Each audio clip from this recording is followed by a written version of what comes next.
Mike Bond of USA Today Sports here in Rotterdam, standing next to Chris Wade, who fights Rustam Khabilov this Sunday at UFC Fight Night 87. First of all, Chris, I do have a bit of a bone to pick with you. I see you out there on Twitter talking down my Raptors and Drake and everything. Are you just a angry Knicks fan at this point, or are you hating on the team in Toronto here? I like Toronto, but I hate that they let Drake get that close to the action where he feels like he could pull antics. He's behind guys, clapping in their ear. I just feel like that's crossing that line a little bit. Like, he does it because he knows who he is and he wants to get involved. Like, I know Spike Lee gets a little crazy with the Knicks, but I don't ever see him actually during play, like, up in a player's face like that. So that's why I was giving them a little bit of a hard time, but they're so much better than the Knicks right now. I got no problem with them doing well, winning, continuing to win. So I hope they do well for you. Yeah. Well, last point on that. Do you have a prediction for who takes home the NBA title this year?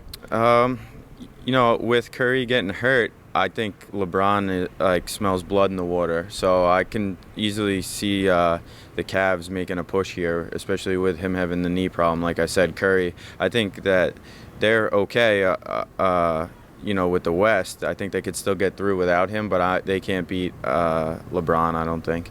Awesome. Well, we'll go to the fight because I know you all aren't watching for basketball questions. But anyways, this is a big fight for you. I know you've been matched up with Dagestani Russian fighters for a few times now, but they've kind of fallen apart. You haven't got that matchup.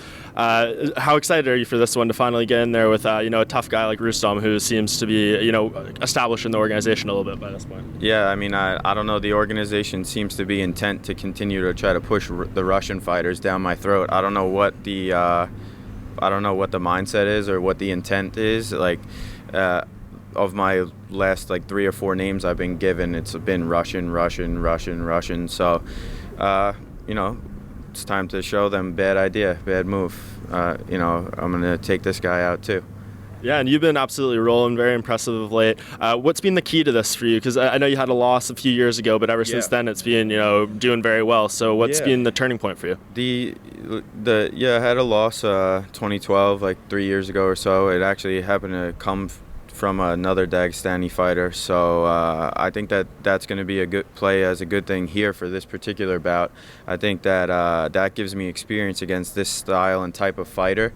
I think you see a lot of similarities between the different Dagestani fighters. They all have a similar mindset. They have that bully mentality. They come in and swing hard, throw overhands, and everything's kind of like reckless abandon.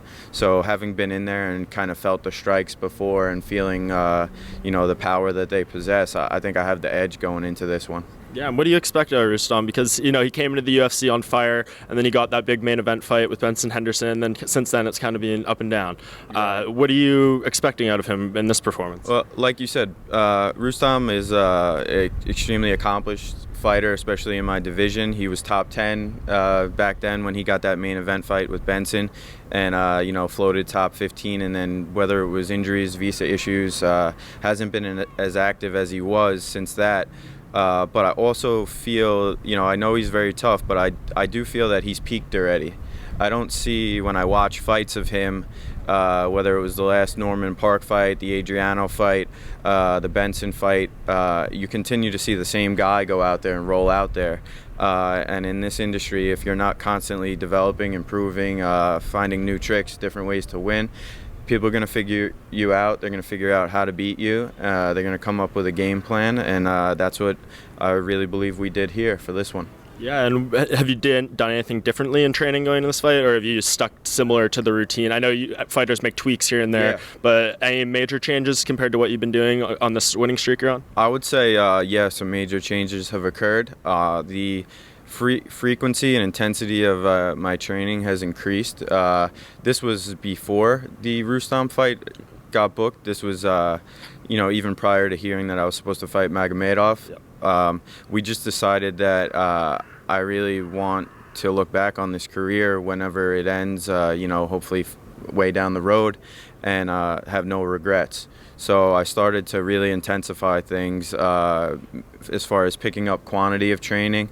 Never trained more than I have for this particular camp, and I've also never felt better.